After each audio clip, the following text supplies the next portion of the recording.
Olá, sejam muito bem-vindos. Este é o Tema Direito, programa do curso de Direito da Universidade Franciscana. A construção da pauta desse programa ela é plural, ela é democrática. Isso porque você pode enviar e-mail para direito@ufn.edu.br com sugestões de convidados, temas específicos, tudo relacionado ao mundo jurídico.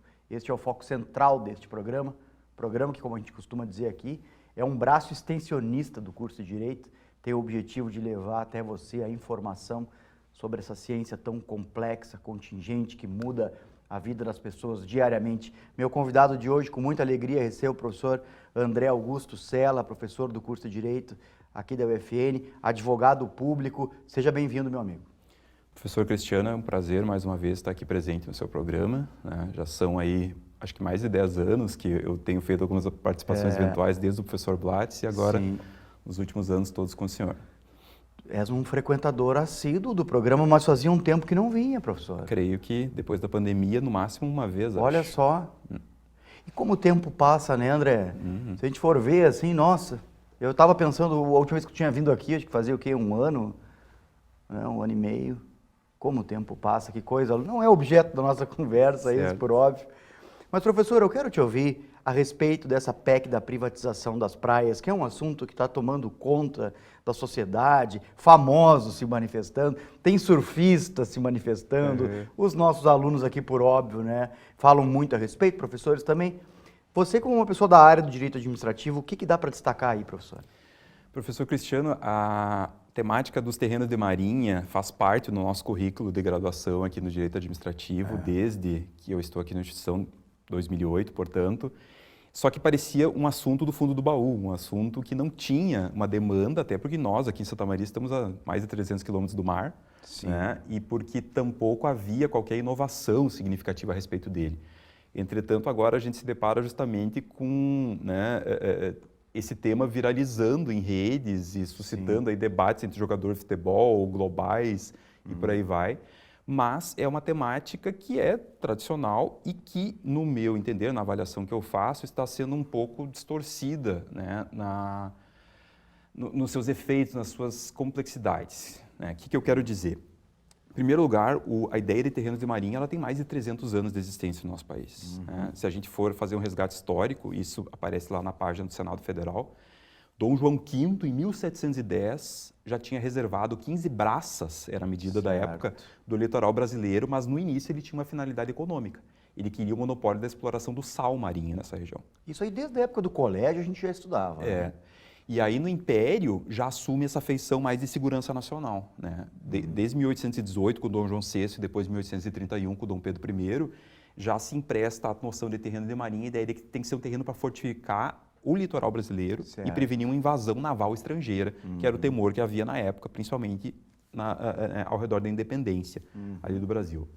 Só que essa finalidade de defesa nacional ela vai caindo em desuso, em esquecimento, porque depois, né, surgem as forças aéreas, o Brasil se consolida como um país independente, então esses bens eles acabam ficando sem uma utilidade específica, mas sempre no domínio da União, né, Federal.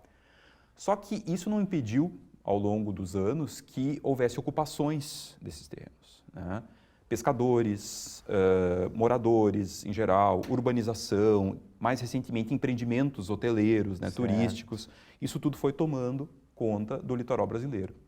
Então, esses terrenos, embora sejam bens da União, eles quase que desde sempre em área urbana estiveram ocupados, ou seja, né, a não ser em áreas que tem quartel da Marinha ou que seja área de preservação natural, eles foram efetivamente utilizados para fins comerciais ou residenciais. E aí surgiram duas formas jurídicas de explicar essa ocupação. Uma seria uma forma organizada, contratualizada, que seria a enfiteuse, um instituto que a gente aprendeu lá no Código Civil de 1916, que caiu em desuso, pelo qual a União se reservava ainda o domínio direto e uma pessoa ficava com o domínio útil e ela paga todo ano um foro de 0,6% do valor do imóvel para a União e se ela quiser repassar esse domínio útil para um terceiro, ela paga um laudêmio, que seria uma comissão de transferência de 5%. De outro lado, existe uma série de pessoas, principalmente de renda, né, inferior, classes de pescadores, etc., que simplesmente ocupavam, eram poceiros dessas áreas né? E esse pessoal todo ele acabou sendo, digamos que, anistiado pela Constituição de 88. Regularizou-se a ocupação desse pessoal, inscrevendo eles na Secretaria de Patrimônio da União, mas em troca disso eles teriam que pagar uma taxa para permanecer nessa área. Só que essa taxa é de 2% sobre o valor do imóvel, ou seja, então quem está legalizado com enfiteuse paga 0,6 por ano. Quem ocupa, né, e está irregular, paga 2% ao ano. Esse é o estado da arte. Esse seria o estado dos dois modelos que existem. Só que o que não aparece nesse debate aí da PEC, né, que essas pessoas não pagam IPTU. Claro. Porque o terreno é público federal, portanto, elas têm imunidade tributária, enquanto o bem permanecer público, o município é que não recebe, mas a União recebe. Bom, o segundo passo, né, nessa discussão toda é que sempre se discutiu se esses terrenos deveriam continuar na mão da União ou não. Logo depois da proclamação da República, os estados tentaram, no STF da época, 1920, isso, dizer que as áreas eram estaduais, né, que eles que tinham que gerir, mas perderam. Então a União consolidou isso e a gente tem até hoje uma lei de 46 dizendo que esses terrenos são federais e a SPU, esse órgão que, no nosso caso em Porto Alegre, fica junto ao Ministério da Fazenda, ali no prédio do Chocolatão, como a gente chama, atrás do tribunal, cobra isso todos os anos. Mas, né, então ficou evidenciado que esses terrenos eles assumiram um caráter meramente arrecadatório para as pessoas. E isso sempre foi gerando uma certa comoção. As pessoas queriam parar de pagar isso, queriam poder negociar livremente, queriam não ter que pedir permissão. E aí que vem, né, nesse contexto, a PEC agora, né, apelidada de PEC da Privatização das Praias, para tentar acabar com esse regime da enfiteuse e da ocupação paga para a União. Mas na tua concepção isso tem a ver com, por exemplo, as pessoas estão preocupadas com o quê? Quem não é proprietário. Para eu frequentar, eu vou ter que pagar uma taxa, eu vou ter que pagar um ingresso, algo do gênero. Tu vê alguma possibilidade disso acontecer no meio de toda essa não vou chamar de confusão, porque não é uma confusão. Né? A mudança, na verdade, ela é muito mais jurídica do que fática nesse primeiro momento. Só que, claro, a gente não alcança, né? A gente não sabe exatamente o que pode estar por trás desse projeto. Né? Mas, assim, hoje, se eu tiver um resort que ocupe, sei lá, 600, 700 metros de largura, né, no acesso à praia, eu tenho que pagar para ingressar, eu tenho que desviar dele, e isso não vai mudar nem antes nem depois da PEC. Né? O que vai acontecer a partir dessa PEC proposta é que esse terreno vai ser 100% privado, e aí também eu até questiono a finalidade anunciada do autor do projeto de redução de carga tributária. Porque se a pessoa paga 0,6% na enfiteuse ou 2% na ocupação, ela vai passar a pagar um IPTU que pode ser maior. Claro. Eu consultei hoje, a título de exemplo, quanto é que está o IPTU em Xangri-Lá, que é onde fica a Atlântida aqui no Rio Grande do Sul? 3%. Ou seja, uma pessoa que sai do regime público da enfiteuse da ocupação e passa para um regime privado vai pagar um IPTU maior do que o foro, do que a taxa anterior. Então, nesse ponto, eu acho que é uma promessa ilusória de redução de carga tributária para esses proprietários. E outro ponto que eu enxergo também como, daí já, digamos assim, um contrassenso dos próprios críticos ao programa, é porque em 2015 houve uma medida provisória do então governo Dilma Rousseff, a pedido do Ministério da Fazenda, Joaquim Levy, era o ministro da época, editou-se uma medida provisória de número 691 de 2015, colocando à venda todos esses terrenos. Só que em 2015 isso, né, como diriam os mais jovens, flopou, não deu certo, porque o pessoal não teve interesse em desembolsar dinheiro para comprar esse terreno, sendo que paga 0,6 por ano. Claro. Então, né, 10 anos atrás, tentou-se fazer isso voluntariamente. Agora, na PEC, tenta-se fazer isso compulsoriamente. Então, né, mas uma mudança, entendo eu, sem saber dos motivos reais por trás, um tanto quanto ilusória. Né? De quando é essa PEC, professor? Ela é recente? E isso é muito interessante, professor. Ainda bem que o senhor fez essa pergunta, porque ela é de 2022. E o motivo para ela ter surgido é muito inusitado. O pessoal que acompanhava o noticiário na época ali de férias vai talvez lembrar que em Petrópolis, no Rio de Janeiro, houve uma inundação muito grande em fevereiro de 2022. Certo. Mais ou menos como essa que a gente está vivendo aqui no Rio Grande do Sul em 2024, em maio, as pessoas perderam tudo, tiveram um terreno completamente destruído, houve mortes, etc., com um agravante em Petrópolis. As pessoas que perderam tudo continuavam tendo que pagar o foro anual, porque aqueles terrenos, muitos deles, eram em regime de enfiteuse. Só que, aí é que entra a política. A enfiteuse de Petrópolis é a enfiteuse privada, aquela do Código Civil, em que se paga para o proprietário pessoa física, que no caso de Petrópolis são descendentes da família imperial brasileira, os Orleans e Bragança.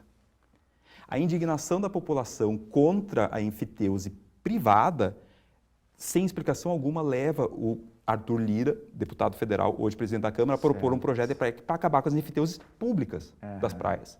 Sim. Ou seja, pega-se um gancho de uma discussão de abolição da enfiteuse privada, que já não existe mais, porque o Código Civil foi revogado em 1916, para com isso resolver o problema das praias, dos resorts, das ilhas. Certo. Então, o motivo, né, pelo qual ela surge, talvez, entendo eu, tenha alguma pressão de algum empreendimento imobiliário grande, de algum interesse efetivamente de algum dos autores, mas ela pega uma carona num fato que não tem relação alguma com esse problema jurídico. Eu te pergunto se essa profundidade com que tu explicou essa questão aqui para nós agora, tu consegue perceber nos debates isso que estão acontecendo a nível mais de alto escalão, etc? De forma alguma. Até Os essa debates, semana... eles estão centrados em cima do quê? Esses debates, assim, por exemplo, de sites de notícias jurídicas ou Certo. próprios vídeos informativos do Senado Federal, eles vêm quase sempre no sentido de explicar para a população o que é o terreno de marinha, que são aqueles 33 metros a contar da linha do Praia-Mar média de 1831. Eles vêm para explicar para a população o que é uma enfiteuse. Ele vem para explicar para a população, né, o que é a praia e o que é o terreno, para separar. E eles discutem pontos positivos e negativos no sentido de não falar exatamente na privatização da praia, porque não é uma privatização da praia, é uma privatização do terreno adjacente à praia. Mas não se aborda em momento algum nesses vídeos a problemática do IPTU, a problemática do ITBI, que continua incidindo nas transferências, né, em cima do laudêmio, e não se fala tampouco da iniciativa de 10 anos atrás de tentar fazer essa, entre aspas, privatização de forma voluntária, que não deu certo. Né? O nível de discussão ele acaba sendo muito assim, incipiente de conceitos, mas não de implicações. E na questão ambiental, aí já se entra numa questão um pouco mais ideológica, política, de dizer, né, isso vai repercutir. Fato é que a União, enquanto gestora desses bens, através da SPU, né, ela teria a possibilidade de fazer mais pelo ambiente, mas não faz, ou... Se o Estado exigir, se o município exigir que ela reserve aquilo com a APP, ela tem que cumprir. Então, eu não vejo uma implicação direta das normas ambientais no regime de propriedade. Mas, né, essa é a minha visão como professor. O que dá para prospectar aí na tua concepção? Vai ser aprovado? Me parece, agora, nos últimos dias, dada a repercussão negativa na opinião pública, que ela submergiu. Essa foi a expressão que eu vi em vários sites. Né? A PEC entrou... Né, digamos, num modo dormente, como ela passou de 2022 a 2024. Né? E aí eu até me pergunto se a enchente do Rio Grande do Sul também não ativou aquele modo, né, urgência da enchente de Petrópolis para discutir esse tema, mas me parece que o timing dela passou para ser aprovada. Embora ela tenha sido aprovada na Câmara dos Deputados, o Senado Federal tende a ter uma discussão talvez um pouco mais, né, madura, mais calma a respeito disso e evitar o assodamento com que se aprovou agora na Câmara nos últimos dias. Maravilha, professor, eu te agradeço. Ficou muito bem explicado. Agora foi uma aula de direito administrativo que a gente teve aqui. Quero te deixar alinhavado para outras oportunidades aqui no programa e muito obrigado pela presença. Certo, então. Obrigado, professor. E agradecemos a você também pela audiência. Fique ligado nos próximos programas da TV da Universidade Franciscana. Até a próxima!